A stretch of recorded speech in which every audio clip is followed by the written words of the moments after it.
You ain't missing that all. Yeah, it was calm. I mean, the wind wasn't blowing enough. Well, that's a dome stadium. Yeah, He just hooked it. well, all that pressure on them, you know, nervous. And they have, if, He's a rookie too. if the bowlers don't, Hey, Chris. I saw it. Ladies and gentlemen, I hereby call to order this meeting of the Sedalia City Council on this 5th day of January, part of the 2025-2026 session. The meeting is now called to order. The first item on our agenda is legislative prayer, followed by the Pledge of Allegiance. Chaplain Matson, you have the floor to lead us in prayer. Would you please stand as able and join me in our invocation? Let us pray. Dear Lord, Father of us all, we come to you this evening to ask your guidance as the City Council of Sedalia, Mayor, Administrator, board members, and staff meet to hear about, question, discuss, and make decisions for the betterment of our city. We are grateful for their service to this community. We ask your protection for all of our first responders who work 24/7 to serve and protect us, often at their own peril. And tonight, Police Officer Nathaniel Slaughter is receiving his award for 5 years of service in our wonderful police department.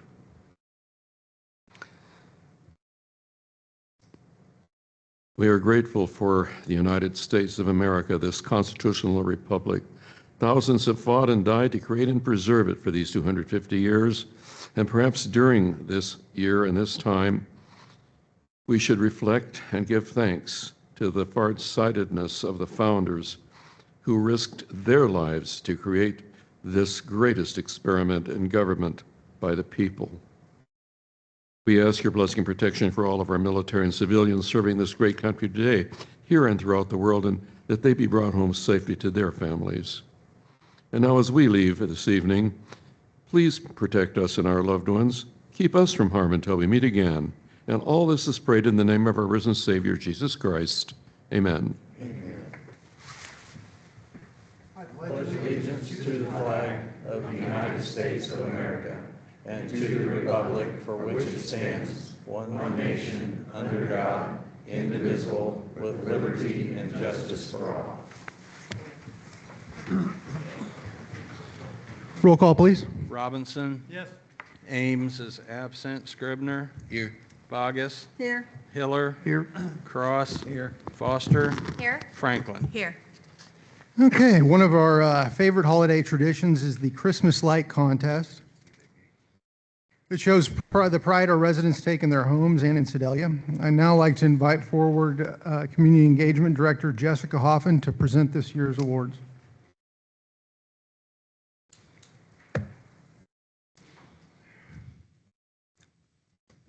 Good evening, everyone.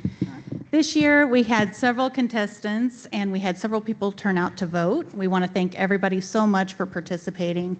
I had the honor and privilege to go around and see them myself whenever I took the signs out, and they did a fantastic job. So tonight we have Katie Sanchez. She could come on up. We want to award her with a $100 check. Yep.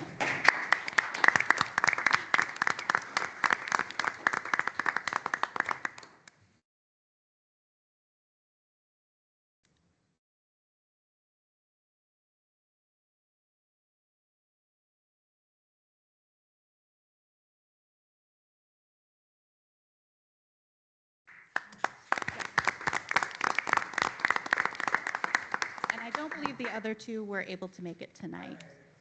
Oh, there you are. Come on up. Thank you so much. Thank you. Second place. Yeah. Thank you so much. Congratulations.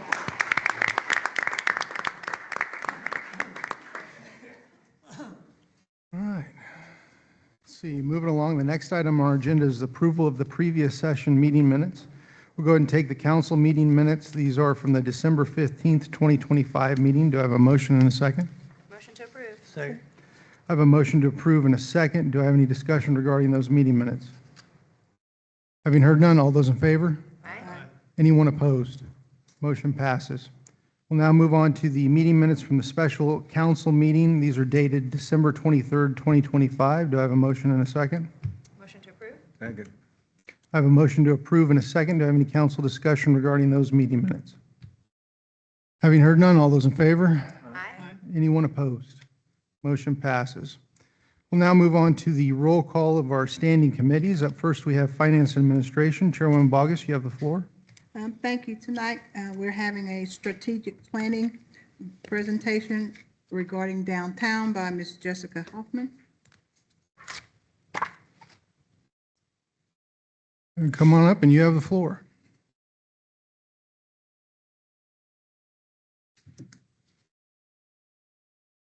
Thank you very much. So my name is Jessica Hoffman. I am the Community Engagement Director. I've been here with the city for about a year. And I wanted to share some highlights with downtown over the past year and some of our goals for the coming year. So downtown is kind of the heart of our community. It's a place where history, business, culture, and community intersect. It's a driver of our local jobs, tourism, and private investment. It's a shared public space that shapes first impressions of Sedalia and a reflection of the community pride and long-term confidence. So we use a software called Placer AI, and it uses cell phone data and tracks people, well, not tracks people, but tracks data, people coming and going into downtown as well as Sedalia. And so the first slide that I have here is for Sedalia overall. This is the travel and tourism over the past year. And so you'll see, let me get my pointer. In all of these months, we were doing better at attracting visitors and hosting visitors from out of town.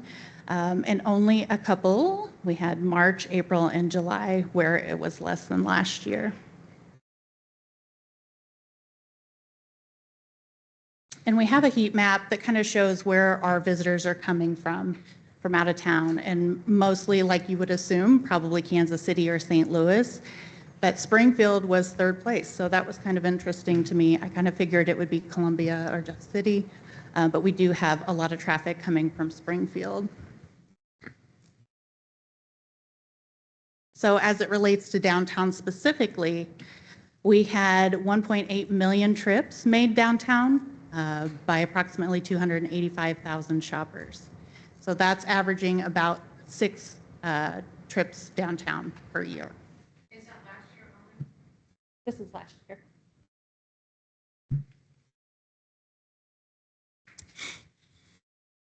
This is our kind of snapshot of the demographic that's typically shopping downtown. You can kind of see their household median income, kind of their education, their median age, and about how many people per household. This one I find really interesting. So this helps whenever you're talking about planning for marketing. So on the top, we have a graph of downtown Sedalia. Below, we have greater Sedalia. So these are our visitor trends throughout the year. So if you'll see up here, we have a really high spike. Well, that's our Christmas parade. So you'll see a lot of people from our own community that are going downtown, but you're not seeing a whole lot of out-of-town activity from people coming in to go to the parade. And on the other side of that, you see in August where we have a ton of people coming in from out of town, but we don't have that much traffic that we're taking from the state fair to downtown. So as we're thinking about marketing strategies, this would be super helpful to try to get more people to visit downtown whenever they're here for the state fair. This is a market landscape. So this is kind of our trade area. These are the people who are buying items from downtown. You can see it's more, I don't know if you can see it very well, but it's primarily through Kansas City and St. Louis. And this zooms in a little bit. So you see, you know, Green Ridge, Knob Noster, Lamont. Warrensburg.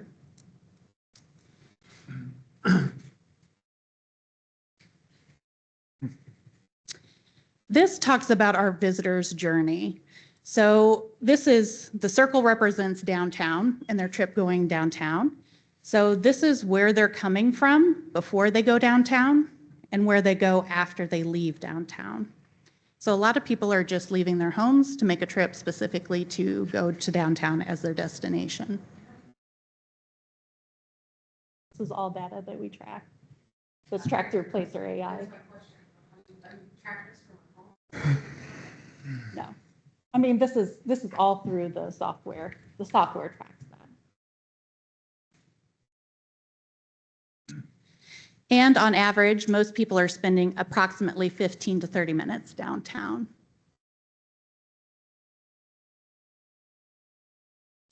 So last week, we hosted kind of an end of the year celebration for our downtown businesses and invited them over to City Hall. And we kind of talked about what were some of the areas and the feedback that they had, areas that needed improvement and some of the things that were successful. And so these are the positive things that we collected as far as what was accomplished last year. We had a mural installation in public art, community interest around downtown initiatives. We welcomed 6 new businesses. We had record traffic to holiday events. We awarded a few facade grants, installed historic clock and added benches, hosted a little over 12 events, and paved some alleyways. And I think as we talk about goals, it's important to understand the areas where we didn't shine. And so this was some of the negative feedback that we've received. Our high turnover impacted continuity and follow through. Our momentum stalled during transitions. Communication was inconsistent at times. We needed more attention to the green spaces downtown. Learning curve as new processes were developed. 2 events we had to cancel because of the weather early in the spring. And they asked that we could remove barriers for starting new businesses downtown.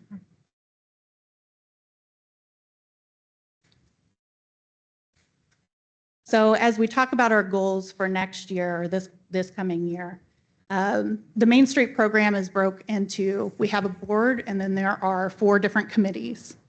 And so there's an economic vitality committee that focuses on business health and growth. We have a design committee that focuses on how downtown looks and feels. Organization focuses on structure, partnerships, and sustainability. And promotion focuses on telling downtown's story and bringing people in. So some of the feedback that we gathered, this is economic vitality. This committee talked a lot about having a vacant properties tour this coming year in the spring. They also had a good idea for QR codes that they can put in their windows that kind of tell the history of the building and maybe what it looked like before, whenever it was initially built. Having or hosting a small business educational panel where we have different members of the community who come up and they talk about and help, just like Q&A, answer questions about small business startups and the things that you need, whether that's code enforcement or the fire department or a banker to talk about the mortgages or business loans. And then coming up with a why downtown Sedalia recruitment packet would be helpful to have collateral on hand whenever you do have people who are interested in purchasing a business downtown to start up. And then offering a youth startup entrepreneurship contest where we could host 1 annual contest a year just to help engage students and encourage them to invest in their hometown. And then seasonal window decorating contests, just to kind of keep people engaged throughout the year downtown. The design committee talked about building, infrastructure, electrical, and grounds maintenance. And this is a big umbrella, but maintaining clean, safe public areas year-round. They talked about installing seasonal plants and greenery. Continuing on with the facade grants, they definitely wanted to keep that. Accessibility upgrades, they want to identify and address specific areas that might be barriers to people in public spaces. They want to touch on wayfinding signage to help kind of locate where parking is and event notices instead of having the traffic cones that are set up prior to the event happening, doing something a little bit more formal and permanent. Murals, public art, they want to do at least one mural this coming year. Researching a downtown audio system. So that's something that we could look into for events, holidays, and announcements, as well as downtown Christmas lights. Just like you see in other towns, researching the cost of that, installing and maintaining the lighting. The organization committee talked about annual planning and strategic session. So holding one structured planning session, having block captains that we train who can help relay information and communicate with other downtown businesses. Updating the downtown maps and directory, keeping that current at all times. Communication systems, just that's constant contact and different software that allows us to keep in communication with one another easily. Volunteer coordination, we'd like to recruit and onboard at least 20 volunteers that we can have throughout the year. They did talk a lot about partnering with the school district, which I think is fantastic, to have them come down and maybe they do weeding in the green spaces or watering or window cleaning, things of that nature. And then find additional outside funding. So I think that there are a lot of opportunities for us to find sponsors or find grant funding and also build sponsorship packages for our downtown program. The promotion committee talked about festivals and community events, maybe going to a festival model versus the first Thursdays. So we want to deliver at least 6 planned events with advanced schedules. And I think the advanced piece is really important so we get ahead of it and people can know how to plan to come to the events downtown.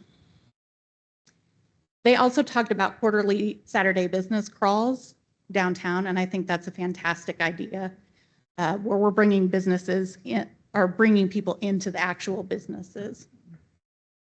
They talked about a cookie crawl and maybe combining that with Small Business Saturday downtown for the holiday season, which I really liked. And then just basic Main Street marketing and promotional merchandise. We really need to find a way to tie in a little more directly to the Missouri State Fair.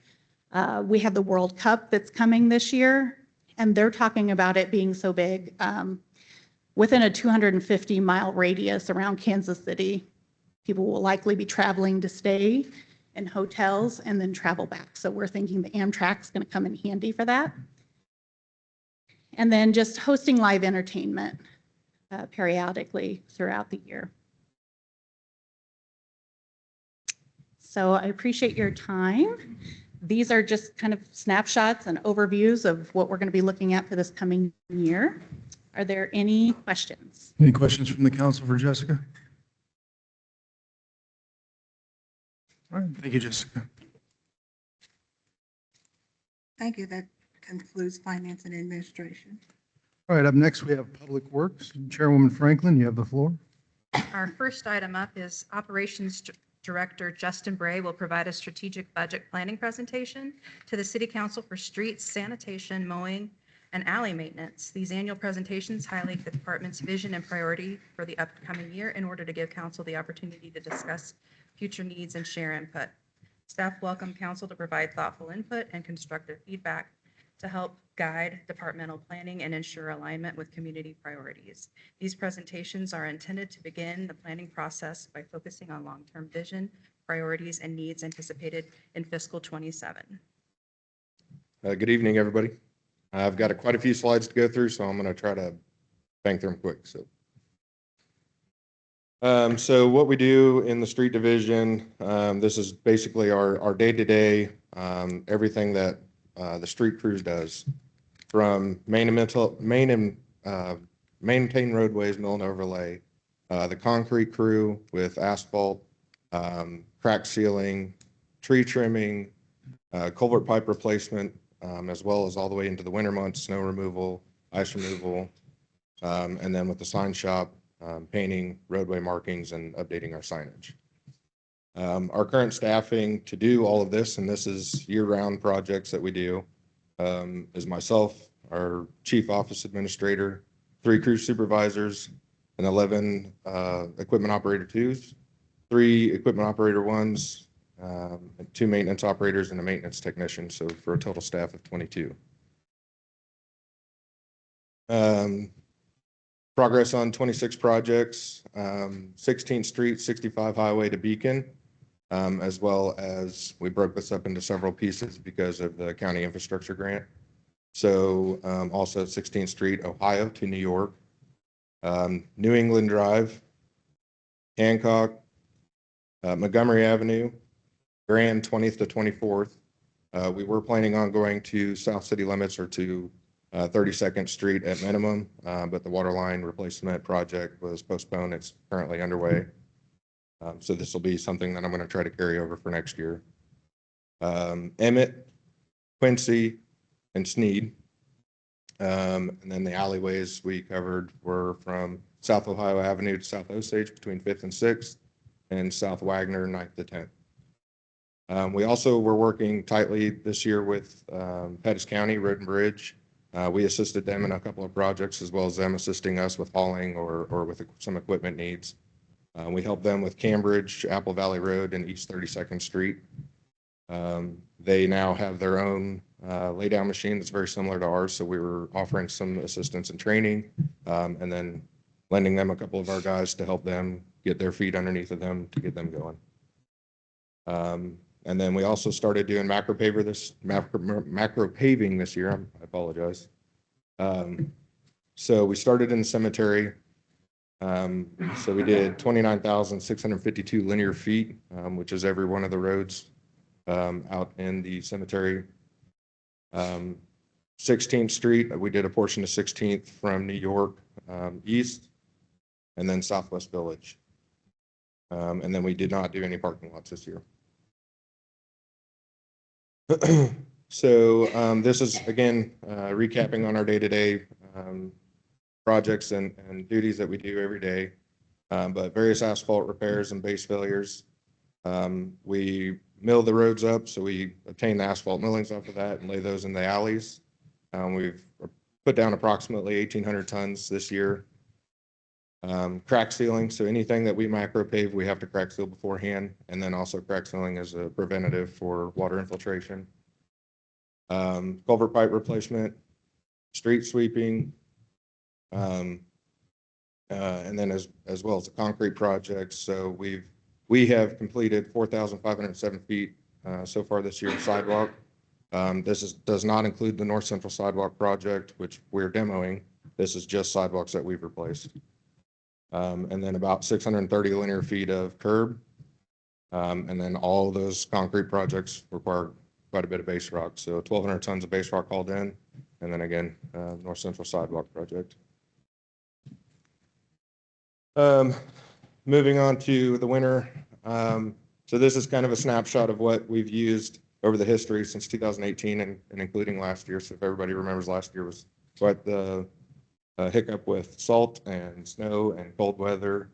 But we did put down almost 1,900 tons of salt, just trying to get ahead of everything.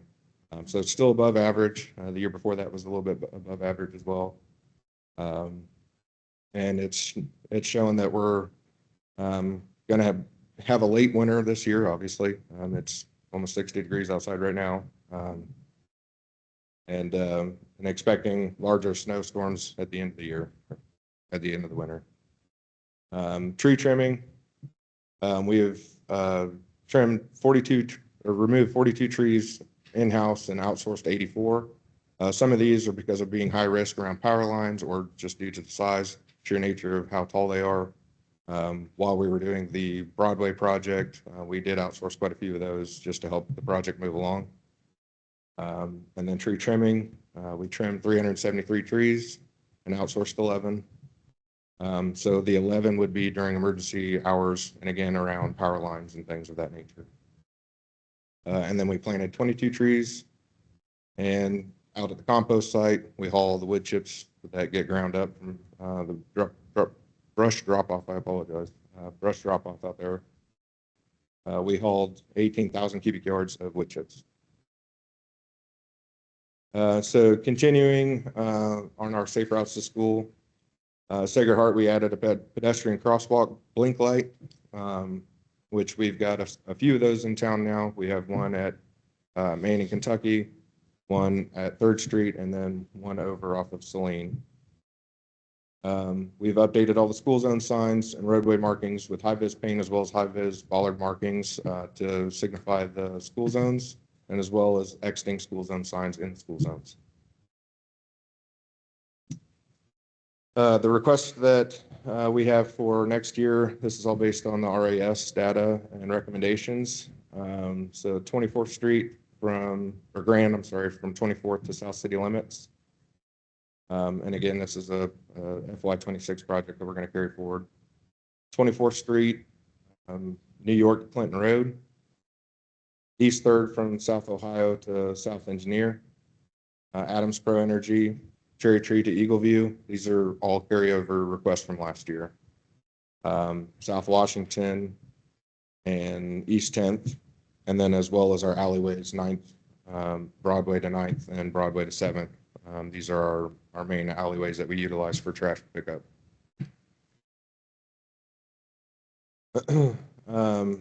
Again, this is what we do day to day.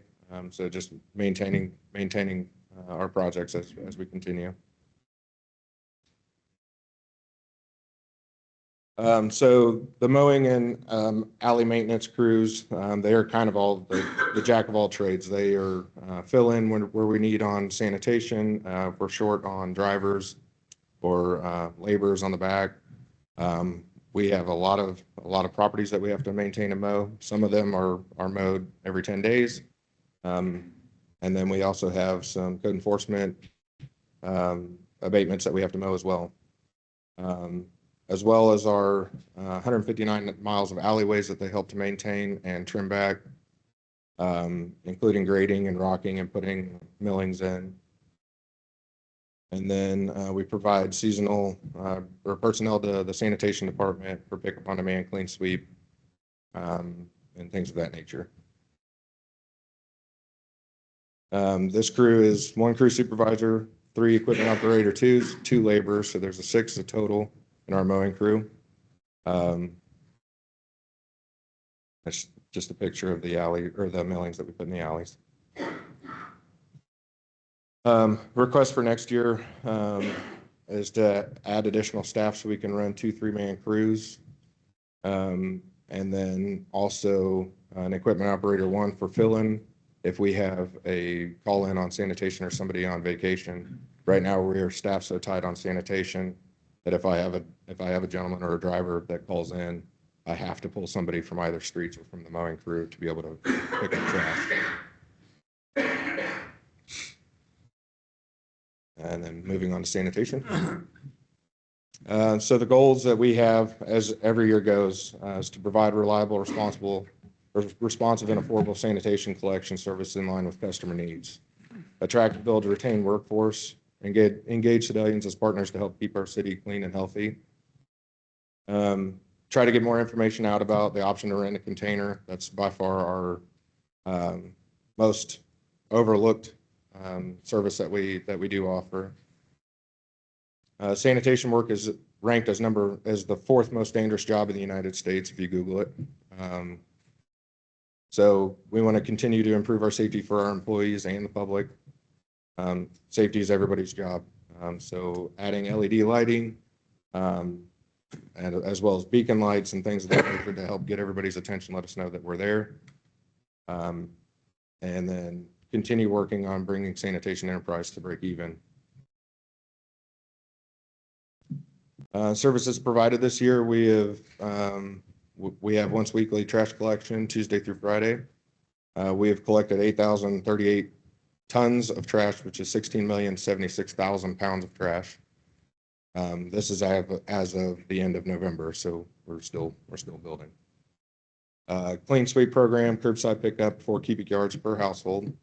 That's our 12-week program that we do. We collected 258 tons or 716,000 pounds of trash during that. And then our various container rental sizes that we have 2 through 30 yards, how many we have rented, and year-to-date totals on them all. By far, our most popular container size is the 10-yarder. And then recycling. We'd like to encourage residents to recycle, reducing the amount of refuse going to the landfill.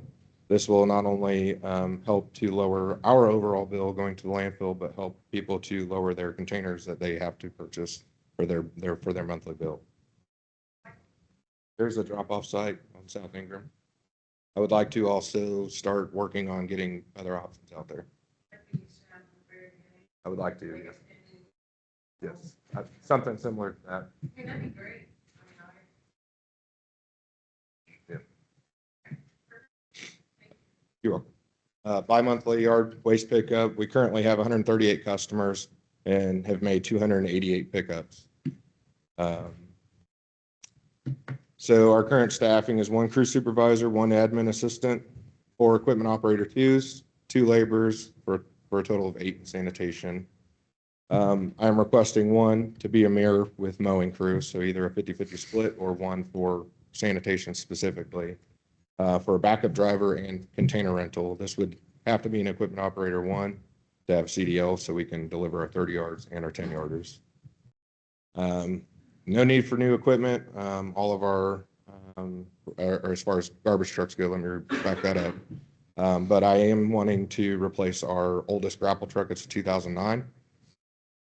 And replace the existing swap loader for 10 yarders. But as far as our refuse trucks, our actual trash trucks, we're good to go on those. Our 4 new trucks are doing amazing. Also would like to increase the fee for bi-monthly yard pickup from $2 to $8 to make it more feasible. And the bi-monthly yard pickup is 2 yards twice a month. And the materials management site. Provide reliable recycling opportunities for city residents via brush, leaves, grass, glass, metals, electronics, and hazardous household waste. Attract, build, and retain skilled workforce that meets the demands of our growing community. Offer affordable recycled products for gardening and landscaping. Allow for card payment at the facility to simplify the process, and add a scale to have more accurate measurements for payment. So we have already added the card payment at the facility. But I do want to still add the scale, the drive-on scale, to allow for accurate measurements. Our current products that we have are the BioBlend compost, green mulch, overs, wood chips 3 inches and under, asphalt millings, colored mulch, man soil, natural blend compost, and we offer delivery for all products.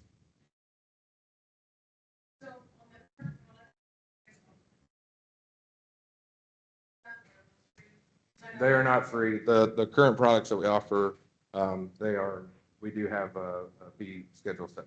Okay. And on the cycle, we take it to, where do you take it?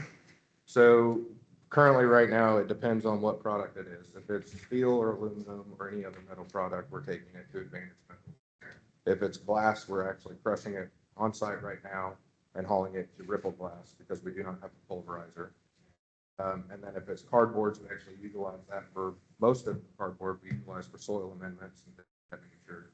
However, if there is overs, we do take it to the landfill there, but we do not take it to the landfill. There's a sorting facility at the landfill right past it.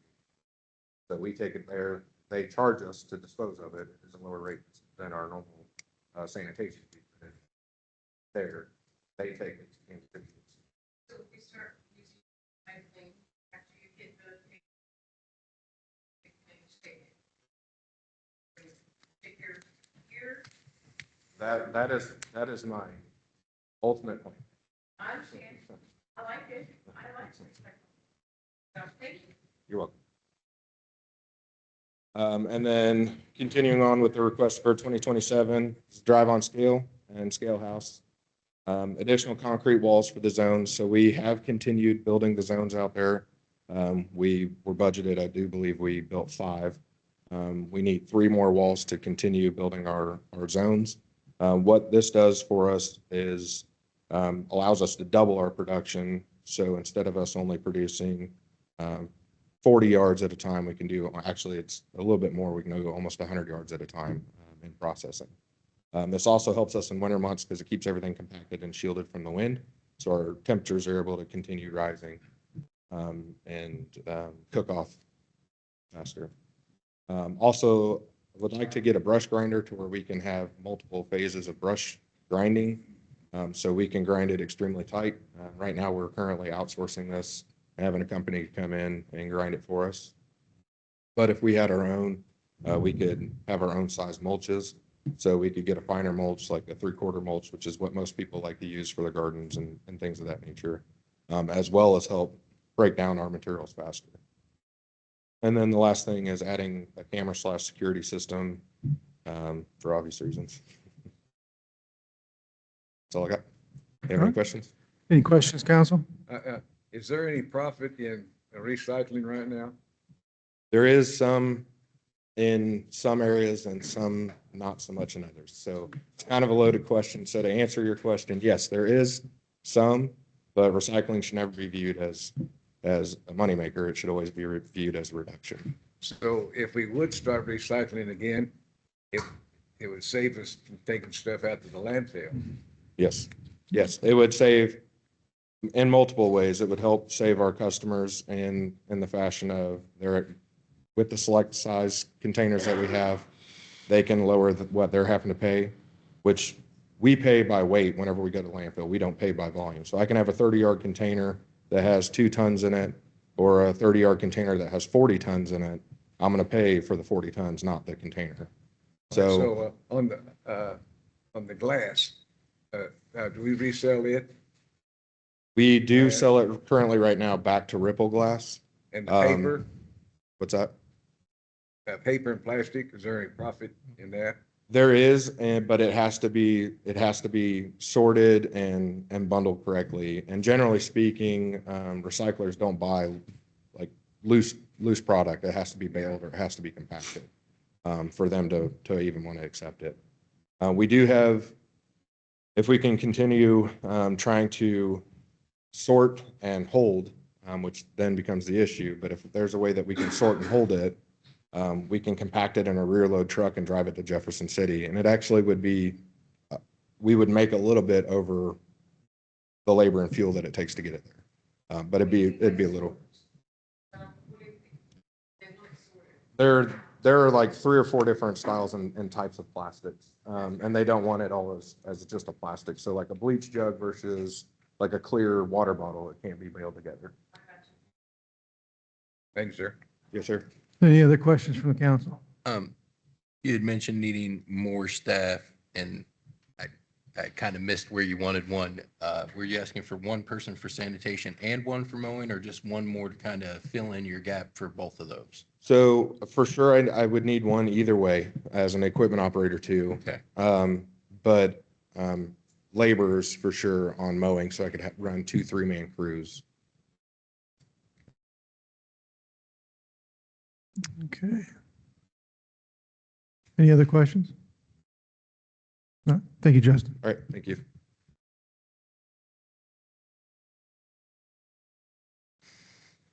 Second item, the proposed ordinance includes annexation agreement between City of Sedalia and Christopher P. Martin and Denise L. Martin for the property located at 2280 West Country Club Drive. The Martins are requesting connection to the city's water distribution system and have agreed to pay out of city rate structure until the property is formally annexed into the city limits.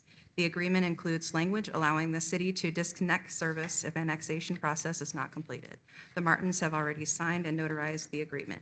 The property would only be annexed if it becomes continuous with the city limits. All right, let's go ahead and call for the reading of bill number 2026-1. Bill number 2026-1, an ordinance authorizing an annexation and utility services agreement for connection of property located at 2280 West Country Club Drive to the city of Sedalia's water distribution system. Second reading. Second. I have a motion and second for the second reading of bill number 2026-1. Do I have any council discussion regarding that bill? Having heard none, all those in favor? Aye. Anyone opposed? Motion passes. Bill number 2026-1, an ordinance authorizing an annexation and utility services agreement for connection of property located at 2280 West Country Club Drive to the city of Sedalia's water distribution system. Final passage. Second. I have a motion and second for the final passage of this bill. Do I have any council discussion? Having heard none, roll call, please. Bogus, Yes. Hiller, Yes. Cross, Yes. Foster, Yes. Franklin, Yes. Robinson. Yes. Ames is absent, and Scribner. Yes. You have 7 yes, 1 absent. Motion passes. The next item, in May 2025, the Sedalia City Council approved an ordinance restricting the use of engine or jake brakes within city limits. As MoDOT prepared to install signage, they requested 2 minor wording changes in the ordinance to meet state requirements. The first change clarifies that the restriction does not apply on freeways or expressways within the city limit where the posted speed limit is 45 miles an hour or greater due to the safety need for engine braking at higher speeds. The second revision allows the city to request MoDOT to install engine brake mufflers required signage at the city limit locations. These adjustments do not change the legality or intent of the ordinance, but are necessary for the MoDOT to move forward with posting the appropriate signage on state routes entering the city where the speed limit is under 45 miles per hour. All right, call for the reading of bill number 2026-2. Bill number 2026-2, an ordinance of the city of Sedalia amending the city code regarding prohibited jake braking. Second reading. Second. I have a motion and second for the second reading of this bill. Do I have any council discussion regarding the bill that's on the floor? Having heard none, all those in favor? Aye. Anyone opposed? Motion passes. Bill number 2026-2, an ordinance of the city of Sedalia amending the city code regarding prohibited jake braking. Final passage. Second. I have a motion and second for the final passage of this bill. Do I have any council discussion regarding the bill? Having heard none, roll call, please. Hiller, Yes. Cross, Yes. Foster, Yes. Franklin, Yes. Robinson. Yes.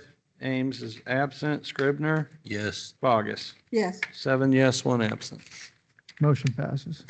And our final item this evening, sidewalk improvements have been continued priority for the city council, and the current budget year includes an additional $500,000 dedicated specifically for sidewalk repairs above the city's standard program in separate grant-funded projects.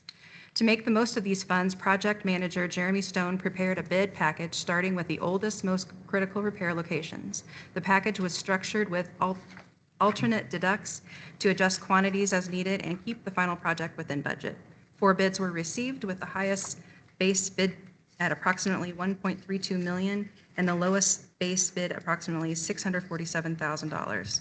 To remain under the available funding, deducts were applied to scale back select locations. With deducts included, the total recommended amount comes to $477,859.20, which keeps the project within the city's budget. City staff recommends approval of the bids submitted by S&A Equipment and Builders LLC for base bid with alternate deducts 13 through 4 in the amount of $477,859.20. All right, call for the reading of bill number 2026-3. Bill number 2026-3, an ordinance authorizing agreement for the sidewalk replacement various locations project. Second reading. Second. I have a motion and a second for the second reading of bill number 2026-3. Do I have any council discussion regarding that bill? Yeah, I have a question for City Administrator Wertz. Does that include that strip down there along Engineer and 17th Street or 16th Street, where I called you, where the sidewalk and curb was all deteriorated and there's a lot of kids coming from Washington School down through there?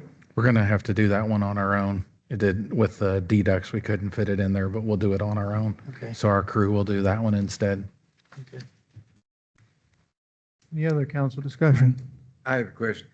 To stay under budget then, we will have to deduct doing some of the streets. Is that true? No, when we put the package together, Jeremy used basic rates that are the average for replacing certain amounts of sidewalk.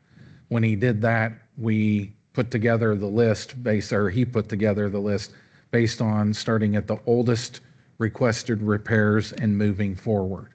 And so he put that package together and put it out for bid, and the bids ranged in the value that Ms. Franklin gave.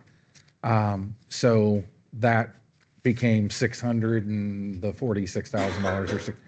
And so to keep it under budget, we had to start scaling back in a sense, if you will, in time to get back to where it was under the $500,000. So it won't affect the streets. It will only affect how many of the sidewalks we do. But it's still the list started, I believe, in 2013 is where we're at. So we're trying to get through as much of 2013 and into 2014. The sidewalk crew currently continues to work on the list as well. So they're picking up where this list leaves off. So as we can discuss this then more in the upcoming budget, strategic plan and things like that, if we want to set a goal of doing something similar again next year.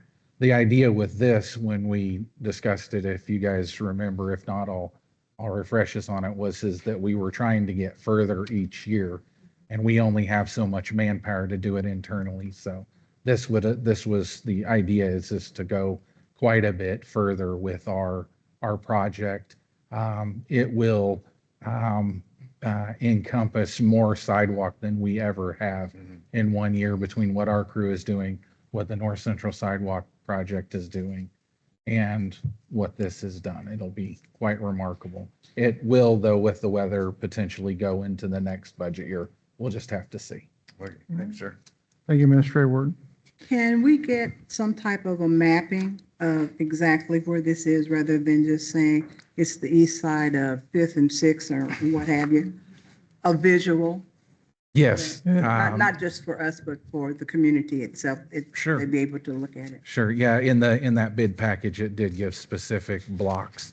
And I can see if our GIS coordinator can put together something like what she did for the North Central sidewalk.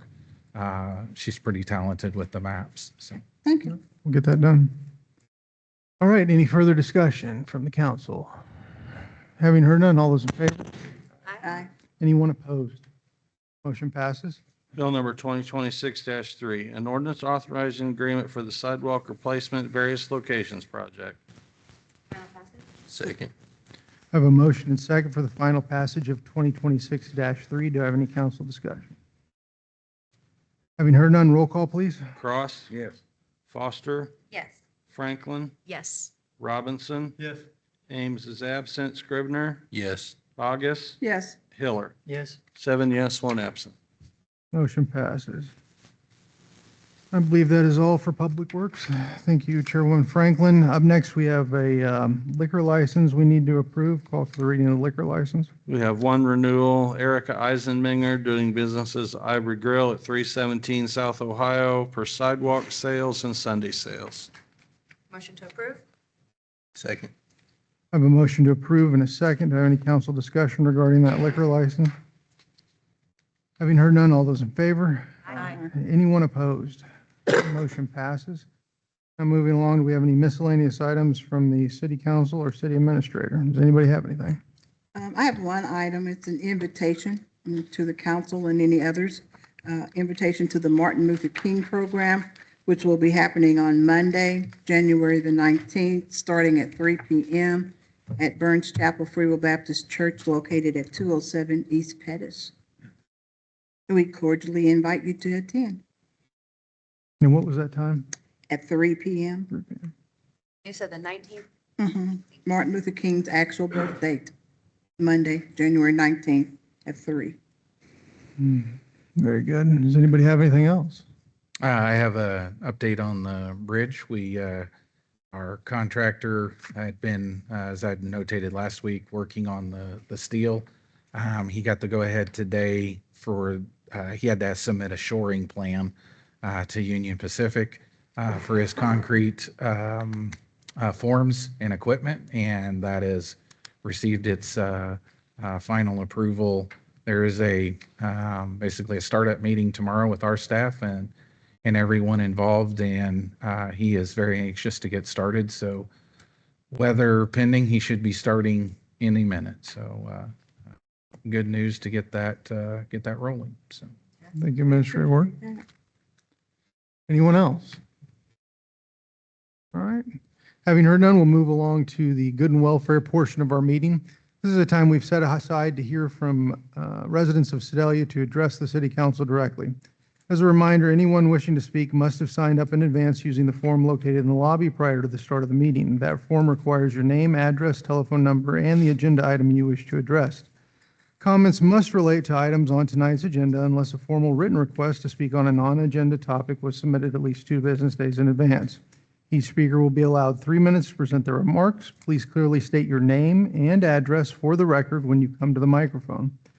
This is not a time for debate or dialogue with the council. The council chambers is a limited public forum, and all remarks must be directed to the council as a whole.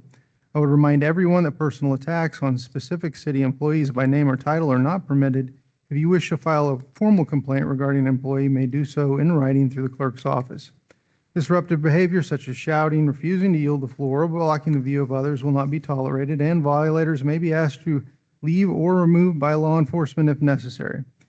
Your comments tonight will be recorded as part of the official public record. We thank you for your cooperation in maintaining decorum. So at this time, we'll begin calling forward those who have signed up. Clerk Myers? Yeah, we have one person for an agenda item, one for an agenda and a non-agenda item, and then one for a non-agenda. So Okay, very good. a mixture tonight. The first one on the agenda item, I have Kevin Walker. And he wants to talk about the code amendment on the jake brakes. Good evening. I'm Kevin Walker, 700 West Broadway. I live on the northwest corner of Broadway and Harrison.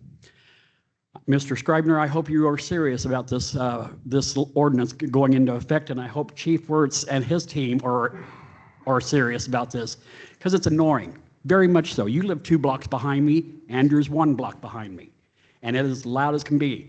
Every night at this time, between 7:30 and 8:15, I have a special semi that comes through all the time in turquoise green, and he starts jake braking from Vermont all the way down.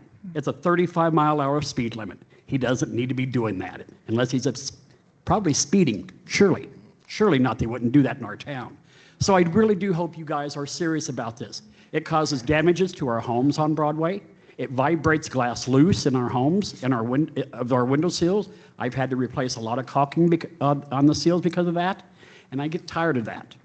So I really do hope you folks are serious about this, and Chief, you're more than welcome to put a police car at my house anytime you want, because I can guarantee you'll have your officer busy all day long. Because I've sat on my front porch and I've counted more than probably 20 a day. So it's serious business. It causes a lot of damage to our homes on Broadway, and we have some beautiful homes. You know, now the south side, they don't sit as close to the highway as we do on the north side, because, you know, when they widened the highway, they took it from our side. So I just wanted to share that with you guys, that it damages the homes on Broadway for that jake brake, and that vibration is so fierce. And that is all I would like to say about that. And I hope you all take care of it. All right. Thank you, you. Mr. Walker. All right, up next. Okay, the next person I have is Debbie Covington, and she wants to talk about the downtown presentation and also the mayor conduct on December 1st and car allowance received. Debbie Covington, P.O. Box 965. Quick shout out to Public Works, because you guys picked up trash before the holidays when people like me missed it, and I appreciate it. So I wanted to say that. But to my concerns, tonight agenda referenced the strategic planning, public participation, and the standards governing how this body conducts public business. With that in mind, I want to address several issues that all point to the same concerns, process, and accountability. First, regarding the incident involving a freelance reporter at a recent council meeting, multiple people, including myself, Witnessed an object being brought into contact with a reporter's face while he was seated and performing his role as a constituent and a member of the press. I am not alleging criminal intent, assigning motive, or disputing any investigation. I am stating a principle. Physical contact with a member of the public, especially to a journalist, is never appropriate in a public meeting. Leadership requires restraint, and when restraint fails, leadership also requires humility. A public apology would not admit guilt, it would demonstrate respect for the press, the public, and the institution. Secondly, regarding fiscal transparency, the city clerk had confirmed there is no standalone ordinance establishing a mayoral vehicle allowance. Instead, that allowance was embedded in the budget without a clearly labeled agenda item, without plain language, disclosure, and without informing the public that significantly larger amount was initially requested. Under Missouri law, the compensation for elected officials must be clearly authorized and transparent. Budgets authorize spending, they don't quietly create compensation policy. Third, and directly related to tonight's agenda, we are scheduled to receive a downtown strategic planning presentation from the Community Engagement Director. This raises a serious process question. Why is a strategic plan being presented for downtown or main streets by someone who does not run that department and before that role has even been fully established or approved? Strategic plans guide policy, spending, and enforcement. They should come from the department responsible for implementation after public input, not be introduced ahead of structure, authority, and clear scope. When residents raise these concerns, public statements have been made dismissing they are untrue. Yet many of us can document through public records and photographs, etc. And despite repeated efforts to discourage my participation in this process, including an anti-free speech ordinance, I want to be clear. I will continue to speak, document, and stand up for transparency and accountability. I have much more I'd like to talk about, but of course I only have 3 minutes. Nonetheless, this is all about process, public trust, and the standard this council sets. Finally, an apology restores dignity. Transparency restores trust. Thank you. Thank you, Ms. Covington. All right, up next. The last person I have is Renee Vance, and she wants to talk about the senior center funding for their gala. All right, come on up.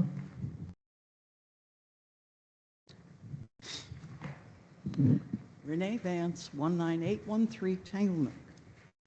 I wanted to give a quick upbrief on the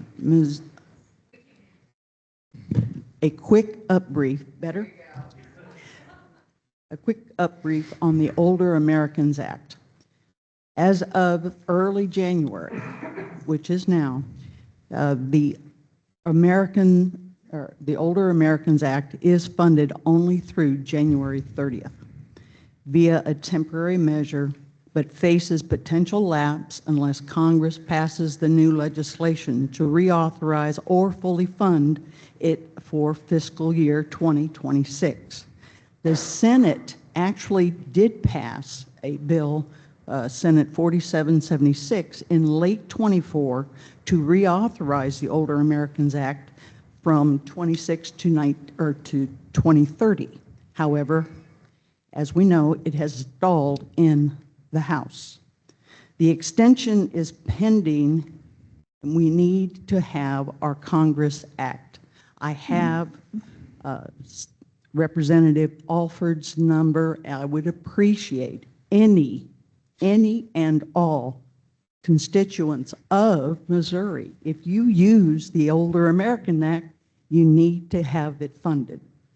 Congress has got to act before January 31st. To renew it is recently come to knowledge, or the things that the Older American Act funds is not just our senior center. Meals on Wheels will have zero money. It covers in congregate, it covers home delivery, it covers the senior centers, caregiver assistance and training, transportation to medical appointments. All of these will face immediate disruption or termination. Sedalia has got 319 clients here in Pettis County. We serve over 170 clients homebound delivery meals. At the end of this month, I don't want those seniors to lack nutrition, and we need to help them. Because of this, I also would like to present my bid for the planning for the senior center, if you would be gracious enough to give us another $2,500 to ensure the gala. I hope we're there. So if there's any questions, Mr. Alford's number, for those who don't have it, is 2876. I'm sorry, 2876. Thank you. Thank you, Ms. Vance. All right, is that everybody? That was it. Okay.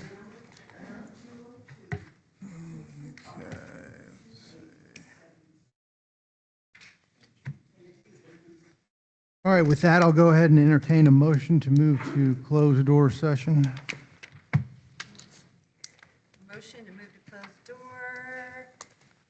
Let's see, in subsections 1, 2, 3, and 12. Second. I have a motion and second to move to closed door session. Roll call, please. Robinson. Yes. Ames is absent. Scribner. Yes. Bogus. Yes. Hiller. Yes. Cross. Yes. Foster. Yes. Franklin. Yes. Motion passes.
So we could take that list, update it, and everything we've sold, and then post it. And we could throw it out to the realtors. I mean, that's what actually been said. Big ears out here tonight. We good to go? All right, do I have a motion and second to return to the regular open meeting? Second. I have a motion and second. Roll call, please. Robinson, Yes. Ames is absent, Scribner, Yes. Bogus, Yes. Hiller, Yep. Cross, Yes. Foster, Yes. Franklin. Yes. All right, call for the reading of bill number 2026-4. Bill number 2026-4, an ordinance approving a quitclaim deed for the sale of property commonly known as 719 East 4th Street and associated rear land from the city of Sedalia, Missouri to Juan, Portugal. Second reading? Second. I have a motion and second for the second reading of bill number 2026-4. Do I have any council discussion regarding that bill? Having heard none, all those in favor? Aye. Anyone opposed? Motion passes. Bill number 2026-4, an ordinance approving a quitclaim deed for the sale of property commonly known as 719 East 4th Street and associated rear land from the city of Sedalia, Missouri to Juan, Portugal. Final passage? Second. I have a motion and second for the final passage of bill number 2026-4. Do I have any council discussion regarding that bill? Having heard none, roll call, please. Foster, Yes. Franklin, Yes. Robinson, Yes. Ames is absent, Scribner, Yes. Bogus, Yes. Hiller, Yes. Cross. Yes. 7 yes, 1 absent. Motion passes. With that, I'll go ahead and entertain a motion to adjourn the meeting. Motion adjourned. Second. I have a motion to adjourn in a second. All those in favor? Aye. Anyone opposed? Meeting adjourned.